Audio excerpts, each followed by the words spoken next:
Hi, this is Matthew, going to do the next Beach Boys album, Summer Days and Summer Nights, still in 1965. There's one more in 65. I thought there was only two. There's three, but this is the second of the three albums they put out that year.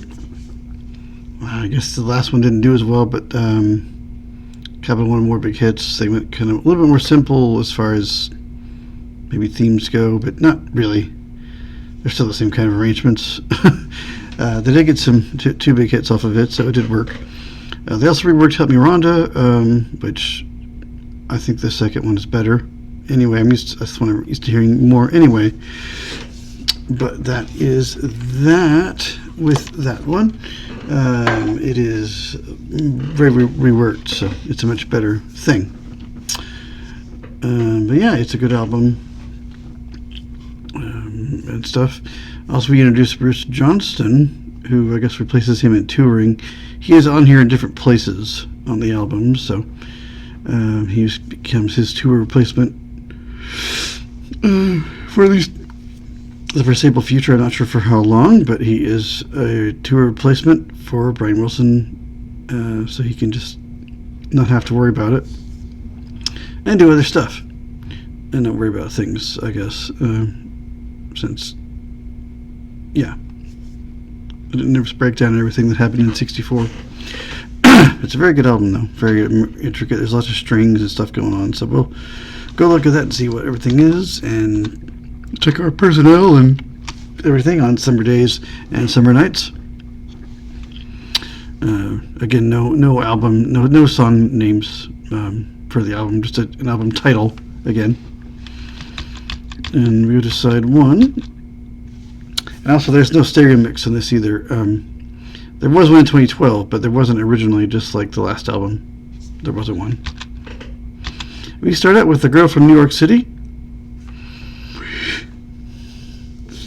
which is pretty good. Written by Mike Love, and I assume he has to do vocals. It does not indicate that, but I assume he does. Music Perks USA. Love and Brian Wilson. I assume they wrote everything because it doesn't say. Then I Kissed Her, which is the Phil Spector thing, which is Then He Kissed Me, basically. Jardine did the vocals there. I thought that might have been him. It's And He Kissed Me, but it's And I Kissed Her. I guess they changed the words just slightly, title-wise. We worked the cover a little bit. That's basically what that song is.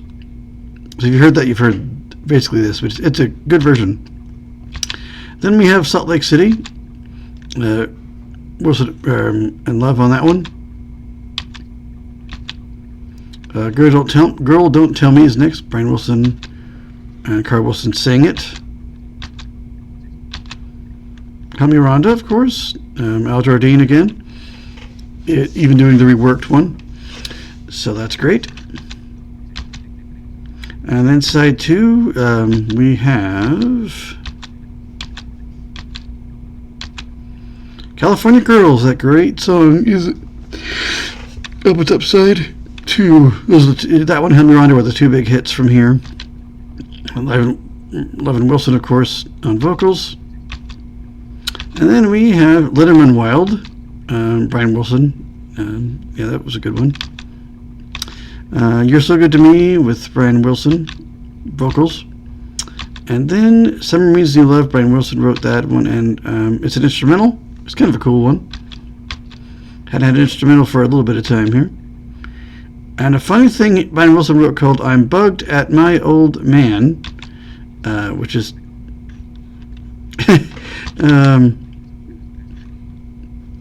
Brian Wilson did the vocals. Something on the back here said Too Embarrassed, apparently. I don't know. Funny little parody thing that, again, more humor, weird humor things. Brian Wilson's going on about how, I guess, his teenage self is locked in his room because his dad, like locks him in there and boards up his windows and, cuts his hair off and takes his radio from him and all this stuff.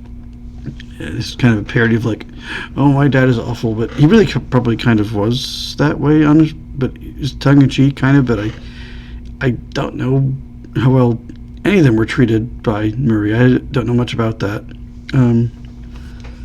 Maybe some of their biographies might tell us. I don't know if Murray wrote one or not to get his side. I don't know, but this is just kind of a tongue-in-cheek little, again, more humor type things from them. They're all interjecting their harmony vocals at certain points when he stops singing a verse. I had some in my own head just that weren't nice. just I have a weird humor, but weird sense of humor sometimes. But it was a cool song, kind of fun song. It's believable at least. And then we end the album with "In Your Dream Comes True," which is just them a cappella vocal on some lyrics. It's really pretty. I think it sounds the best in stereo, but mono also works on it. We'll see the Beach Boys on vocals. But of course, now we'll see where Bruce Johnston comes into it. If anybody else was on board, like the Wrecking Crew, we'll go see. What else there might be? If there's any bonus tracks here, we have we have those bonus tracks again from that when they backed it with Today. We'll see if there's any difference here. Probably isn't. We'll double check them. Yeah, Little Girl Everyone's New, and then Dance Dance Dance alternate take again. MC alternate take, of course, and then Let 'Em Run Wild alternate take of It. So that's from this album. Graduation Day, which is the For Freshman song. It'd be nice to have the studio version of that one, because the only one I can get to is the live one on Apple Music. This is the same tracks again because it's the same disc. So again, we have more Mike Love stuff with the song, so I'm not going to go back into that one because we know all about that already from '94. So I'm not going to go back into that, and that was probably a nasty thing that I'm glad is over for him 30 years down the road. Well, 30, I guess almost 32 now.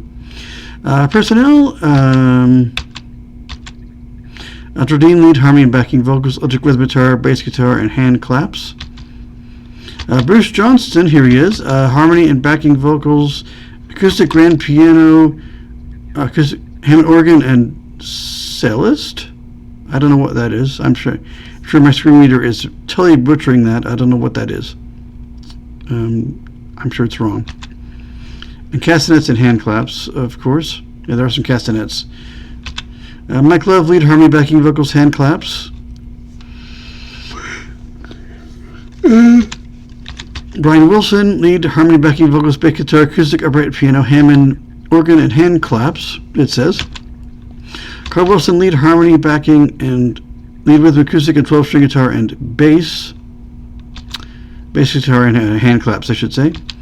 Dennis Wilson, harmony, backing vocals, drums, tambourine, and hand claps. Our guest people this time, let's see who we have, if it's the Wrecking Crew or others. Ron Swallow, tambourine. He guessed there are session guys, which I assume are the Wrecking Crew. Ezra Baker, violin. Bellick, violin. Hal Blaine, drums, and timbales again. Yeah, it's the same crew. It's the Wrecking Crew, looks like. Glenn Campbell, electric guitar. He's back, but not on 12-string, just regular electric this time. I did hear the I'm Dumb song, or whatever that Brian Wilson gave him. It's pretty good. I enjoyed it. Mono. I don't know if it's in stereo, but it was a pretty good little track. He sounds very different than he does in '68. That was kind of neat to hear. I'd never heard that track before. Frank Capp, vibraphone. Rick Hayton, trumpet. Jerry Cole, 12-string guitar, so he gets to play that instead of Glenn. Al DeLory, organ. Joseph DeFleur, organ. Steve Douglas, tenor saxophone. James Getzoff, violin, something like that, violin. William Hinshaw, horn. Harry Hyams, viola. Plas Johnson, tenor saxophone. Carol Kay, electric bass guitar again. I don't think it's Carol King, but it's Carol Kaye, I think. Not Carol King, but I don't know. I assume it's a she, is on electric bass. It could be he, I guess. I don't know. Either one. Bernard Condell, violin. Jim Migliori, tenor saxophone. Leonard Malarski, violin. Jack Nimmett's bass saxophone, Red Pullman bass guitar, Larry upright bass, Howard Roberts on guitar, Ian Russell again on piano. He's back again. I wonder when he leaves these guys, but he's still here. I assume it is the same Ian Russell. I'm sure it is. Billy Lee Riley harmonica, Ralph Schiffer violin, I think Schiffer. Sid Sharp violin, Billy Strange rhythm guitar, ukulele and tambourine. Tommy Tedesco lead guitar. Julie Swector on claves. Ty Brzalik violin, and that is it. Lots of guys, lots of people helping out here because it's getting more complicated. Need more people to play. Yeah, good stuff. Technical people, Chuck Brett's engineer again, and that is it. Nobody else is on here listed. Yeah, very good song, or good album, I should say. Two great songs for hits, at least. Really nice, again, arrangements going on, and just intricateness happening at a nice rate of speed there. It's very enjoyable. But Couple got their simple album kind of again, but not really. There's still stuff going on. So, yeah. Very good anyway. I enjoyed it. And then we'll move on next time to 1965 again. People just got the Beach Boys Party Unplugged, I think. Some kind of party went on and they recorded it for some reason, and yeah, I'm not sure exactly, but that's where, if you've heard Barbara Ann, of course, spoiler alert, that's from that album. The only thing that they released from it, there's a bunch of other covers and other stuff and dialogue. There's like 3 versions of it. There's a humongous 82 track thing that's like 2 hours of every like alternate thing and dialogue, and yeah, I don't know that I will listen to that for this. They have the mono stereo one again, and then just on by itself, like they have on Apple Music, where it's just the stereo mix.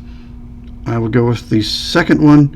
Yeah, I looked at that, I'm like, it's like 2 discs of just all kinds of stuff. I don't even know, but I might check out some of the dialogue and some of the, I might kind of peruse it a bit, but my listening will be the shorter one because it's really long. I'll kind of, maybe if I can look through it a bit and see if there's any different, especially some of the dialogue in between that's not present on the regular album. But yeah, there's like 3 versions on Apple Music, probably on all the streamers. You might check out that if you want to hear a bunch of people partying and singing and stuff. We'll get to that. We'll see what it's all about. Hopefully there'll be the backstory. I don't know exactly what happened here and why they recorded it. But they did. They made an album out of it, so that's kind of cool. You can get a bunch of guys partying and we're probably drunk and God knows what all going on, and you can still work out, hey, we can make an album out of this. They did. I don't know if it was to meet a contract with Capitol or what it was, but they're still on Capitol at this point, so I don't know. I guess we'll find out. I haven't really looked into this. I knew it happened, and I knew that's what this came from. I didn't know what it was called. I've never heard it, except Barbara Ann. I've heard that one, of course, but that was a cover from an older song that I heard one time. I don't know who it was by, though. I heard it. It was very different. I think it was slower. It was like almost a 50s, early 60s doo-wop thing. But yeah, they cover that in this party. So yeah, I may kind of look into that for a second, but and look again tomorrow. But and there's a hits thing in between Pet Sounds and this album. Somewhere in between it and Pet Sounds, there's a compilation album that I'm pretty sure I have, but I'm not positive. I think I do, but I won't. Obviously, we're not going to review it, but we'll go through it at least because it's a lot of dual-phonic, aka fake stereo things. Not going to worry about it as far as that goes, but yeah, we'll party next time when you see me again. We'll be talking about this party album. at this random party in the studio somewhere. I don't know exactly where. I haven't looked, but we'll find out together in the next video.